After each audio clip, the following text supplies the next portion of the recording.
త్రికోటేశ్వర స్వామిని దర్శించుకున్న MLA doctor Chadalavada. పారిశుద్ధ్య పనులు పరిశీలన, మంచినీటి సౌకర్యం, ఉద్యోగుల పనితీరుపై ఆరా.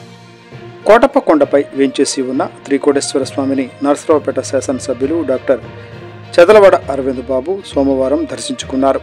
ఈ సందర్భంగా ఆయనకు వేద పండితులు పూర్ణ కుంభంతో ఘనంగా స్వాగతం పలికారు.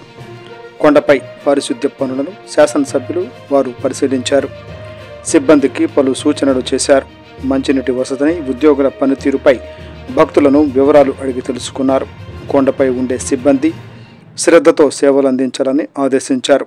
అనంతరం స్వామివారి సన్నిధిలో పూజా కార్యక్రమాలు నిర్వహించారు. అర్చకులు అభిషేకం చేశారు. స్వామివారి తీర్థప్రసాదాలు ఆయనకు అందించారు. ఈ కార్యక్రమంలో కూటమి నాయకులు, పార్టీ కార్యకర్తలు తదితరులు పాల్గొన్నారు.